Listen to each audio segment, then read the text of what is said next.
Hello there, I am Vieno and this is my fourth video tutorial on D3. In this video we'll take a look at how to actually bind data to our visualization, or in other words, actually visualize data on our web page using D3.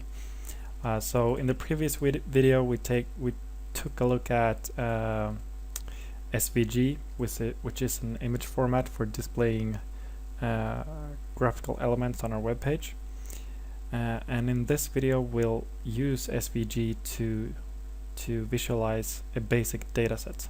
So first of all, we'll just erase this.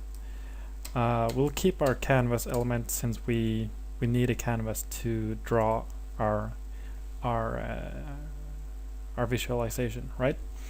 So usually when you visualize data, you have a large data set in a file somewhere, an SCV file or a JSON file. There are different file formats for storing data.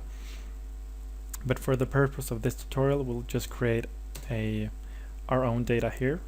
So we'll create a new variable called data array, which will be an array. And if you don't know what an array is, it's just a simple collection of data.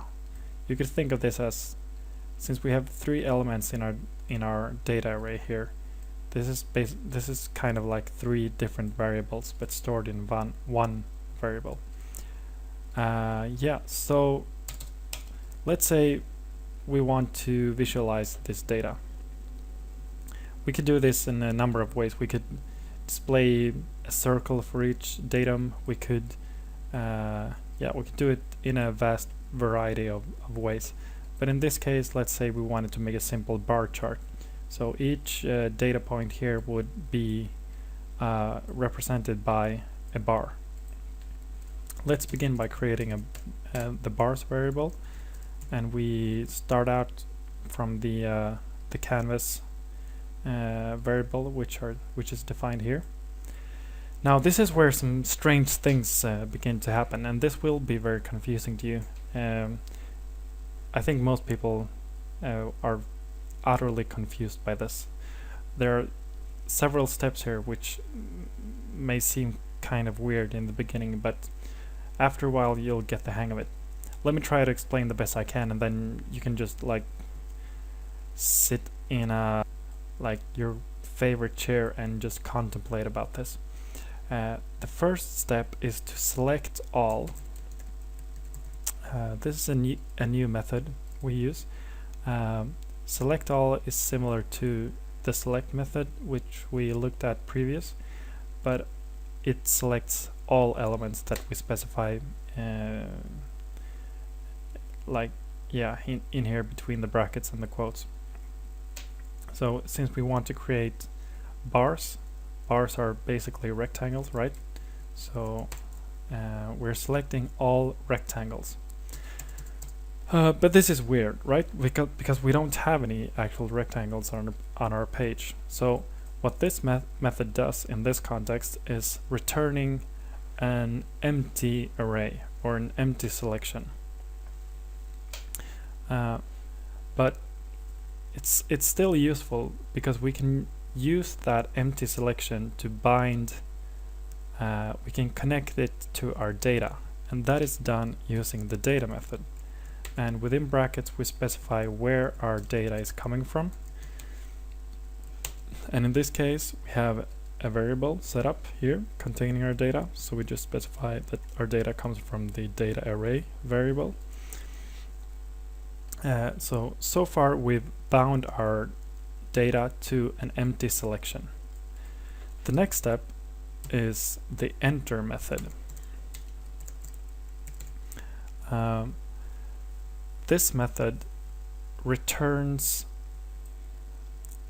placeholders for each data element for which there are no corresponding elements, DOM elements on the page. So yeah, that's weird, but let's say we actually had two two rectangles already on the page, then this data method here would bind them to, like, we're selecting all the rectangles. So let's say there are two rectangles, and the data method binds our data right here to those rectangles. But the enter method contains placeholders for each data point or each data element for which there are no corresponding DOM elements, and that is rectangles, on our page. But since in this case we don't have any rectangles at all, our enter method contains placeholders for each and every data element. So we're returned with 3 placeholders for each of these values right here. So that's confusing, I know, but let's continue anyways. So now that we have our enter selection, this returns a new selection that we can do stuff with. So we have a selection containing 3 placeholders. Now for each, I'm just going to indent this. This is how I like to do it. For each of these placeholders, we'll append a rectangle, right? Because we want to append a rectangle for each data element, or a bar for each data element. Okay, so append rectangle, and we want to give it some attributes. So let's begin by specifying the width, and previously we just hard-coded this, and we just typed out a value like this. But in this case we want the width, since the width will be the value, the property that displays the data that we have. We want the width to be a function of the data. So instead of just typing out a value right here like this, any value, we'll use a function. And if you have no idea what a function means, I'm sorry, but I don't think I have time to explain in detail what it means right now. You can Google it, how functions work in JavaScript. But essentially it takes an input, does something to it, and returns a value of some sort. So let's return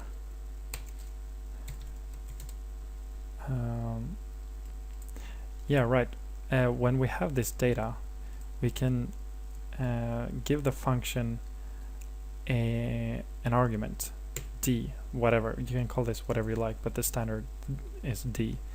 So d stands for each data element that we have in our placeholder selection, our enter selection. So we can return d simply here.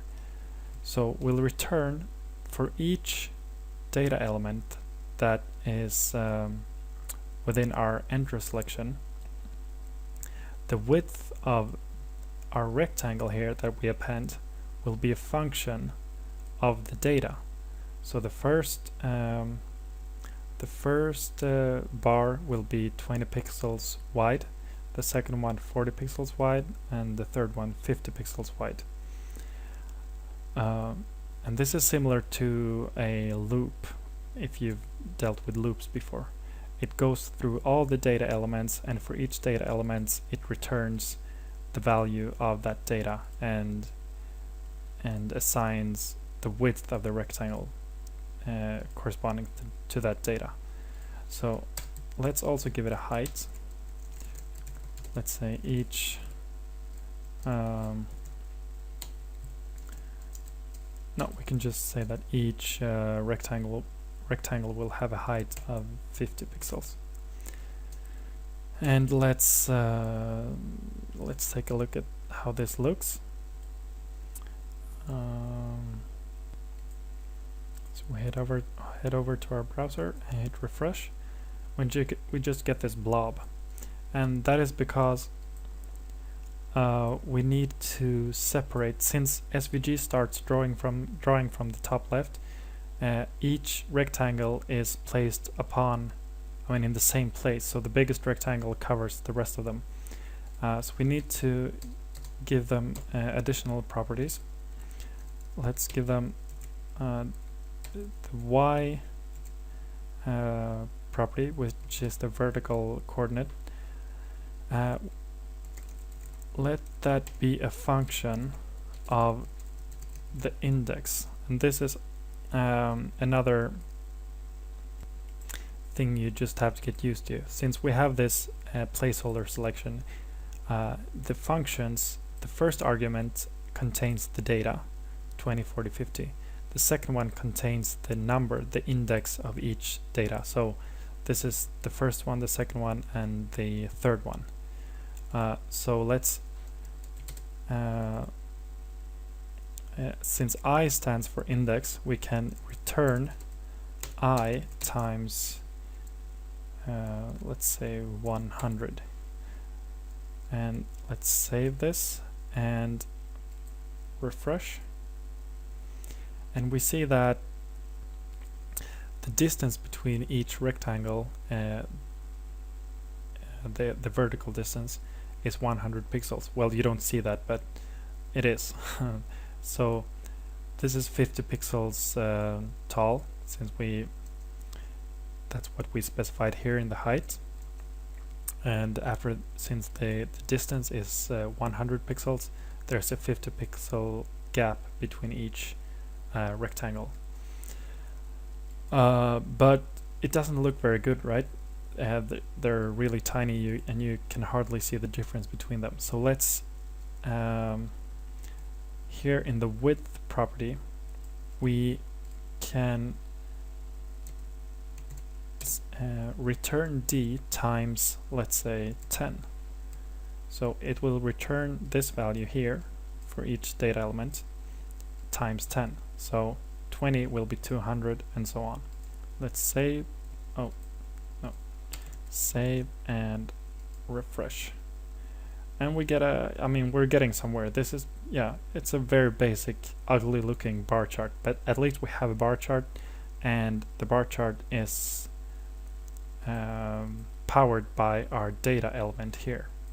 But so yeah, in the future this data variable will be replaced by a larger data set, probably in an external file somewhere.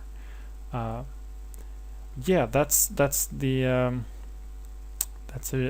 introduction to displaying data using D3, and I know it's very complicated, but yeah, it just takes a lot of practice and thinking.